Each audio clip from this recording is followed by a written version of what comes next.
Ladies and gentlemen, what an absolutely insane British Grand Prix. We had wet, mixed conditions. We had slips. We had slides. We had a series of DNFs. The British Grand Prix in 2025 did not disappoint.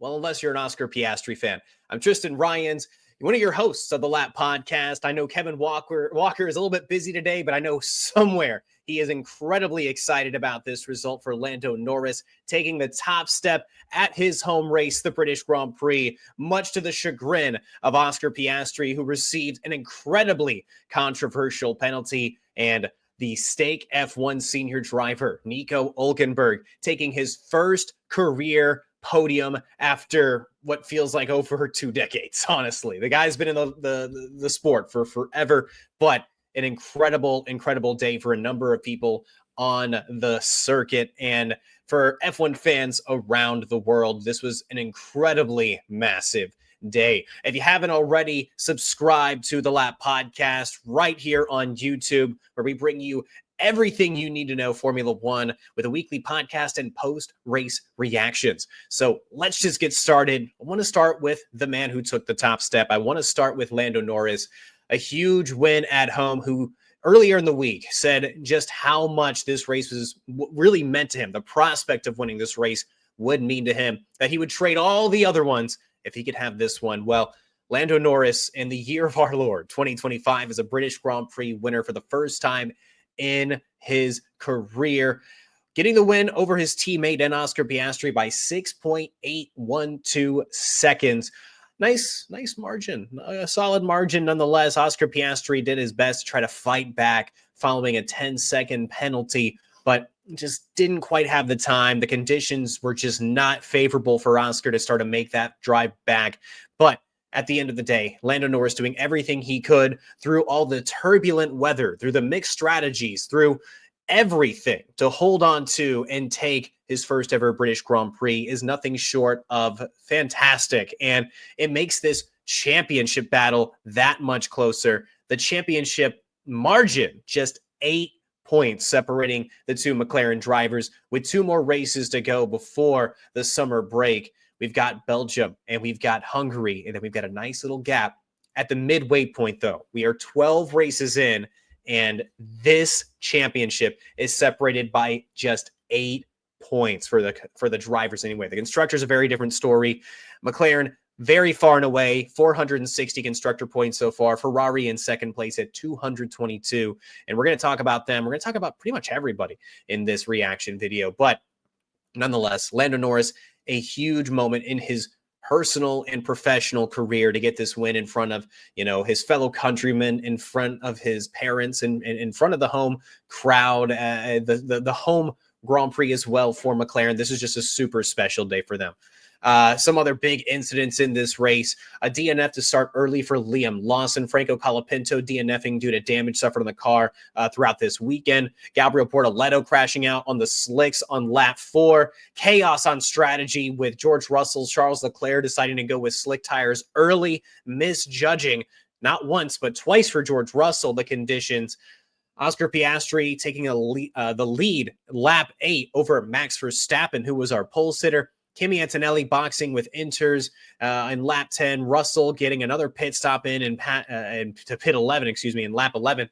Rain was absolutely pouring on and off, none harder than during lap 11 of this race. It was coming down in buckets. Surprised this thing didn't even get red flagged at any point. Piastri going to pit on lap 12. Lando overtaking Max Verstappen, but then a botched pit stop from the McLarens, opening the door for the Red Bull driver to take the position back.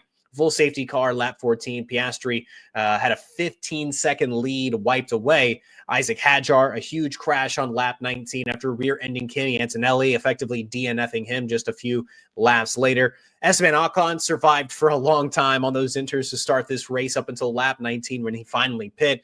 Had a pretty solid day as well. Getting a look at where he finished this race, actually. Not quite where he'd want to in P13, but had a pretty strong day up until that point.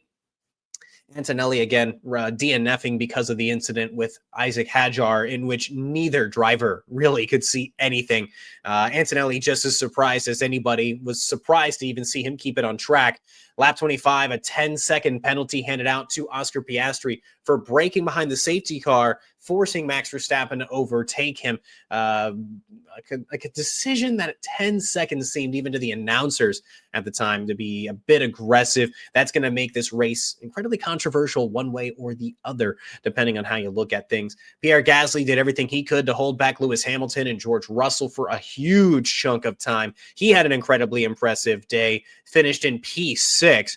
Super strong result for him. Nico Hulkenberg taking P3 at lap 35, even with Lewis Hamilton chasing him, passing Lance Stroll, hanging around that podium place for a long while, but fell all the way back down to P7. A bit of a rough day at the end, but, points for Lance Stroll, still a big deal. Nico Hulkenberg, though, holding off Lewis Hamilton. Lewis Hamilton deciding to go box to try to get those slick tires a little bit early, and just never really quite materialized into those gains that he was looking for. Piastri even demanding the race lead back from Lando Norris at one point during this race. Lando Norris and his side of the garage, obviously not going to let that happen. So at the end of it all, Oscar Piastri had an angry drive to contain himself and stay in P2 in this championship, or at least in this race, stay in P1. Oh, man. I have to imagine that after this Grand Prix, considering how upset he was at this result, considering that the race was basically taken from him through a steward's decision, I have to imagine that Oscar Piastri is going to be game on for the rest of this season, especially before the summer break. In Belgium, do not be surprised if he's putting everything he possibly can into a race win, as well as in Hungary, where last year he got his first ever race win.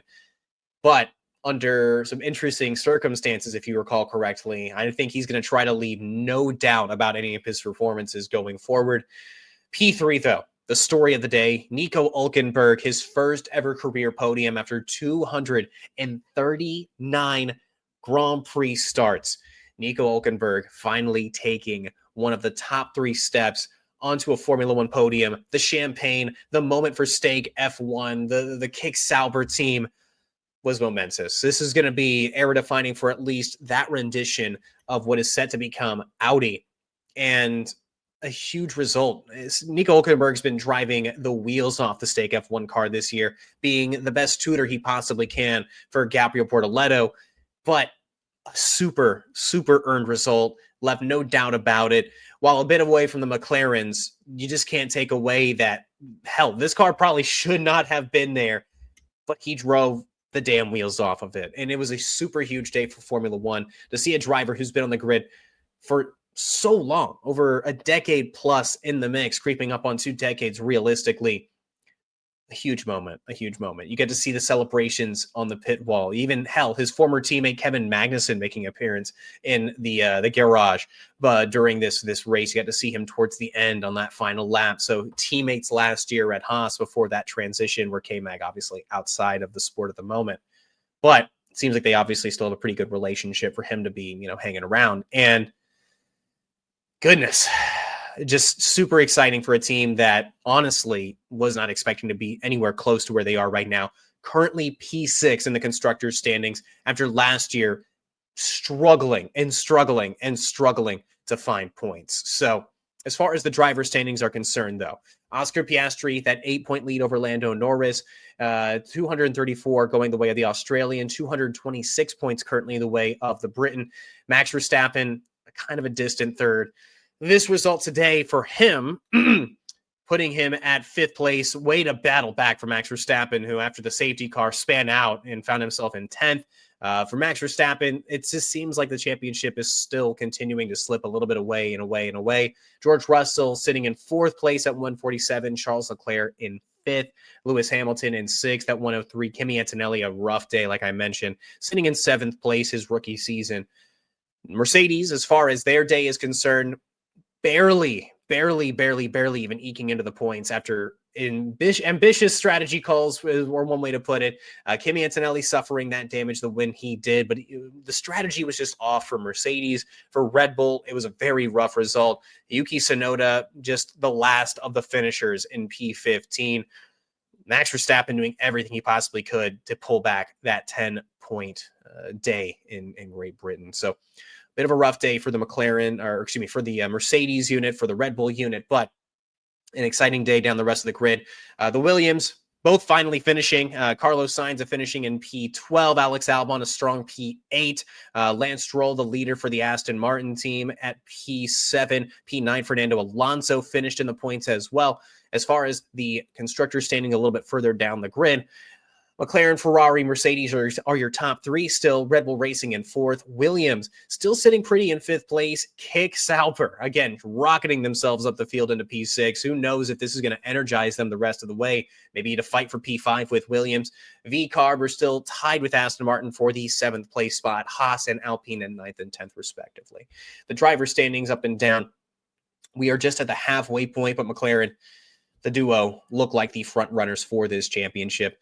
This has been an incredibly exciting weekend. As far as my initial reaction to this race, the ups, the downs, the back and forth of this race, the only thing we really didn't get was a proper fight at the front. Once again, I think this is one of the more highlight races of the season. You're going to want to check out this week's edition of the Lapped Podcast to get my full reaction, my full rating, alongside Khaki Kevin Walker. We're going to be in studio. I can't wait to talk about this race, the fallout of this race, across an entire full podcast format. So anyway, if you watch this video, you enjoyed this race, you want to watch some more, definitely subscribe right here to the Lap Podcast. Give us a like, share with your friends if you're feeling dangerous, and I'm going to catch you guys in the next one. Adios.